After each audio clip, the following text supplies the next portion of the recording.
Apa sih hukum Moore dan kaitannya dengan semua hal ini?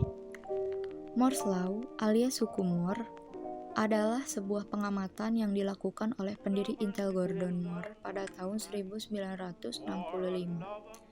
Ini menyatakan bahwa kira-kira setiap 18 bulan, jumlah transistor yang dapat dipasangkan ke sirkuit terpadu bisa bertambah 2 kali lipat. Jika hukum Moore berlanjut sampai tahun 2050, para insinyur harus membangun transistor dari komponen yang lebih kecil, dari atom hidrogen tunggal. Ini juga semakin mahal bagi perusahaan untuk mengikuti. Pabrik fabrikasi bangunan untuk chip baru bahkan bisa menghabiskan biaya miliaran hingga triliunan rupiah. Ada beberapa alasan mengapa akhir hukum Moore tidak berarti dari kemajuan komputasi seperti yang kita ketahui. Bayangkan bencana yang akan menimpa kita jika besok hukum termodinamika atau 3 hukum gerak Newton tidak lagi berfungsi. Hukum Moore, meski namanya, bukanlah hukum universal semacam ini. Salah satu alasannya seperti selalu ada algoritma dan perangkat lunak yang lebih baik. Intinya begini, para insinyur kadangkala selalu tahu bagaimana cara untuk meremas lebih banyak kinerja perangkat lunak dari chip yang sama, di mana ini akan menjadi prioritas yang jauh lebih tinggi. Untuk kecepatan dan efisiensi, itu berarti menciptakan algoritma yang lebih baik.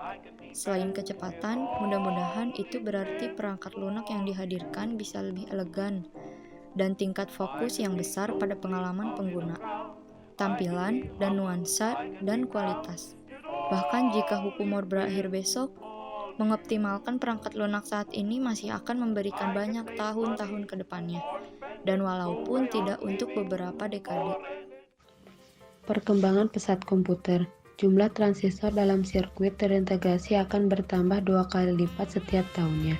Ini adalah cetusan pertama Moore pada tahun 1965 ketika dunia digemparkan dengan ditemukannya sirkuit terintegrasi, Integrated Circuit atau IC, oleh Roy Benoist beberapa tahun sebelumnya.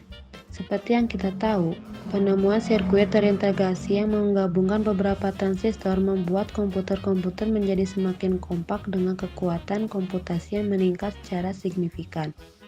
Tanpa diduga, hukum ini terpenuhi dan menjadi patokan bagi perkembangan sirkuit integrasi selama 1 dekade, sampai pada akhirnya mencapai ke satu titik jenuh ketika sebuah sirkuit terintegrasi telah mengandung sejumlah 65.000 komponen di dalamnya. Alhasil, Moore meralat ucapannya 10 tahun yang lalu dan tercetuslah sebuah hukum yang kita kenal dengan nama hukum Moore. Berbunyi, jumlah transistor dalam sirkuit terintegrasi akan bertambah 2 kali lipat setiap 2 tahun. Setelah 1975, perkembangan sirkuit terintegrasi yang nantinya berevolusi menjadi Central Processing Unit (CPU) benar-benar mengikuti hukum Moore. Jumlah transistor bertambah 2 kali lipat secepat pengoperasian, prosesor bertambah 2 kali lipat, dan ukuran sirkuit terintegrasi terus berkurang. Diukur dalam satuan nanometer disebut litografi. Dan perkembangan yang mengikuti hukum Moore ini sangat jelas terlihat kalau kita melihat sejarah perkembangan prosesor besutan Intel. Mulai dari Intel 4004, prosesor pertama Intel pada tahun 1971, hingga Intel Pentium 4 fenomenal dan sangat banyak dipakai orang pada awal tahun 2000-an. Jumlah transistor yang bertambah 2 kali lipat setiap 2 tahun membuat perkembangan komputer menjadi signifikan dan menjadi dasar munculnya peranti-peranti lunak yang kita kenal saat ini, seperti DOS, Windows, macOS, dan sebagainya.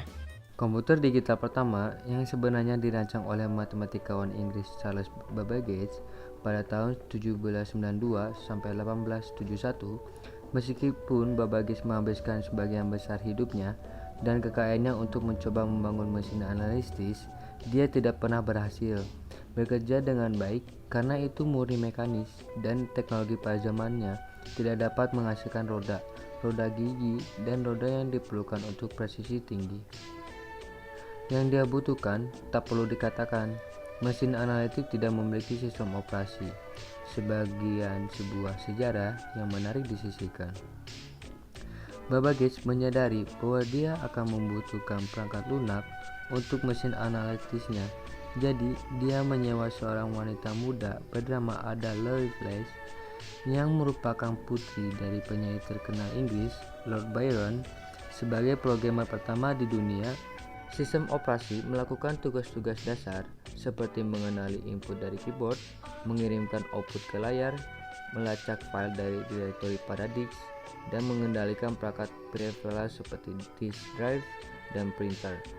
Sebuah sistem operasi dapat menghubungkan dengan pengetahuan yang diberikan ke otak komputer dalam rangka untuk memahami apa fungsi yang dibutuhkan untuk melakukan suatu pekerjaan.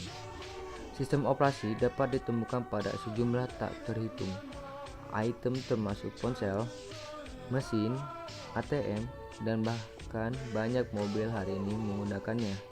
Masih kebanyakan orang-orang yang akrab dengan persembahan OS dari Microsoft yaitu Windows, Apple yaitu OS X, dan tingkat lebih rendah yaitu Linux, GNU, Ubuntu, Fedora, dan lain-lain.